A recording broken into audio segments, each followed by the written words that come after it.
All right, this is part 2 of the MAT0028 elementary algebra practice final exam, and we're going to finish up the remainder of the highlighted problems, starting with number 30. You're asked to perform the indicated operation, in this case subtraction, and simplify if possible. So when we subtract these two terms, we have 9x divided by x plus 3 minus 2x minus 21 divided by x plus 3. Since both of these terms have x plus 3 in the denominator, that's what we want. Therefore, we can go ahead and subtract in the numerator. So we'll keep the denominator as x plus 3.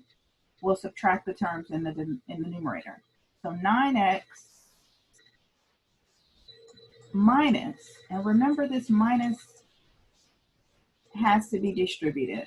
So that's minus 2x plus 21. Minus 2x plus 21, and minus times a minus gives us plus 21. Now if we notice in the numerator we have a trinomial, and well actually let's combine like terms. We have 9x minus 2x. So we can go ahead and subtract this. 9x minus 2x give us 7x plus the 21. And then the denominator will carry over our x plus 3. Now you can factor in the numerator. That 7x plus 21, there's a GCF that you can factor from 7x and 21, and it's 7. We can factor out 7. When we factor 7 from 7x plus 21, we'll get x plus 3 in parentheses. Now notice our x plus 3 and x plus 3 in the denominator are the same, so we can cancel those two terms out. Our answer would be 7. The 7 is left over in the numerator.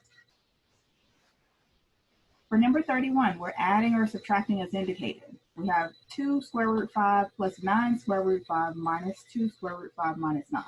Now let's go ahead and start by combining like terms. So from left to right, we'll start combining our square root 5 terms. We have 2 square root 5s plus 9 square root 5s. That gives us 11 square root 5s. Minus 2 square root 5, we're just carrying over the rest of the problem, minus 9.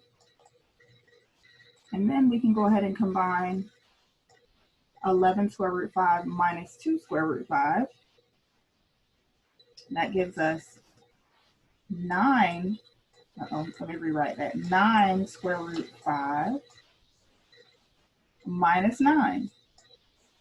And this is our answer. Now for number 32, we have to distribute this square root 15. So that's square root 15 times square root 5. So 15 times 5, which gives us square root 75, plus square root 15 times square root 3. So 15 times 3, which gives us the square root of 45. Now, for both of these square root terms, we want to try to find the largest perfect square number that can be divided into both of these digits. Now, the largest perfect square digit that can be divided into 75 is 25. So 25 times 3 gives us 75. So we're rewriting those factors using our perfect square digit, which is 25. Plus, we want to find the largest perfect square digit that can be divided into 45, and it's 9. 9 times 5 gives us 45. Now 25 is a perfect square digit, so we can take the square root of 25 out of our square root symbol. We can also take the square root of 9 out. Now when we take the square root of 25, we'll get 5 outside of the square root, and the 3 stays underneath. So we have 5 square root 3.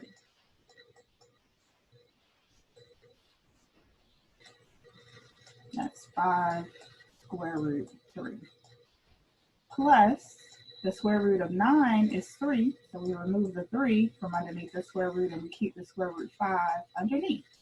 So that's 5 square root 3 plus 3 square root 5. That's our answer. All right, let's look at number 34. We're asked to simplify by rationalizing the denominator. To rationalize the denominator means to get rid of that square root in the denominator. And the only way we can get rid of the square root is to multiply it by itself. So we have to multiply that square root 7 times itself, square root 7. Whatever we multiply in the denominator, we must also multiply in the numerator. So square root 7 times square root 7 becomes the square root of 49. But what is the square root of 49? It's just 7. So you multiply two terms that are square roots by themselves, and you'll get that number without the square root. In the numerator, we have 9 square root 7. And this is our answer. 9 square root 7 divided by 7. For 35, we're asked to identify the intercepts. So we want to know, what is this ordered pair where the line crosses the y-axis? That's our y-intercept. And what is this ordered pair where the line crosses the x-axis? That's our x-intercept. And that's all we have to write there, is those ordered pairs. So here along the x-axis, where are we on the x-axis? We're at -3. That ordered pair would be -3, 0. That's our x-intercept, -3, 0. Our y-intercept is this point where we cross the y-axis. We're up at 3, so that's 0, 3. That's our y-intercept. And that's all you have to do for those problems. Now, number 36, and this is the last problem, number 36. You're asked to graph using your graphing tool. Now, this equation is in standard form, so I recommend you graph this equation using your x and y intercept. Just create a chart similar to what you see here. One column for your x-intercept and one column for your y-intercept. What we learned is that at every, actually we have 2 more problems, so we have 37 as well. So for number 36, at every x-intercept, the y-coordinate is 0. And at every y-intercept, the x-coordinate is 0. So what we'll do is we'll take our equation that's given to us, x plus 3y equals 6.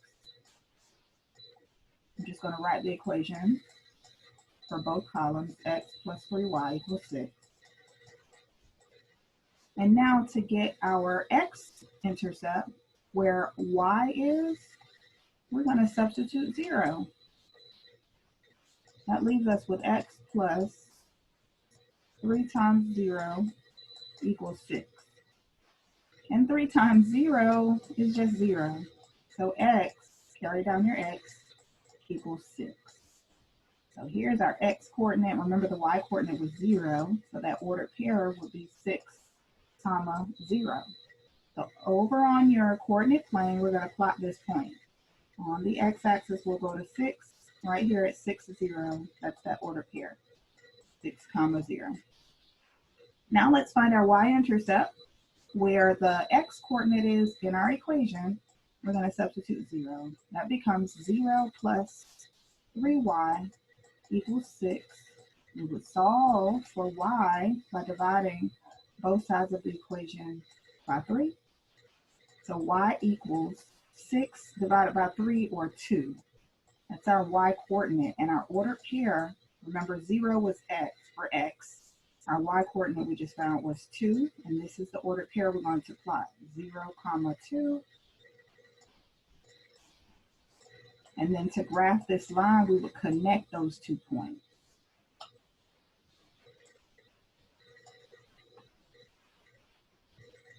All right, number 37, graph this linear equation, x equals 3. So we would simply go to the x-axis and find 3. So on the x-axis, we're right here at 3. And we're going to draw this vertical line up and down through x equals 3. This will be our graph of x equals 3. It's just a line that moves up and down through the y-axis, or through the x-axis, at 3. You plot that point, x equals 3, and then you have to move up or down. It doesn't matter where you go, just move up or down on that vertical line that cuts through the x-axis at 3, because you got to plot at least 2 points. So you plot 1 point on the x-axis at 3, and then move up or down and plot a second point to create your graph. You're going to need to put at least 2 points there. But this is your graph. It's a vertical line that runs up and down through the x-axis at 3. And that's the end of part 2 of our practice final exam.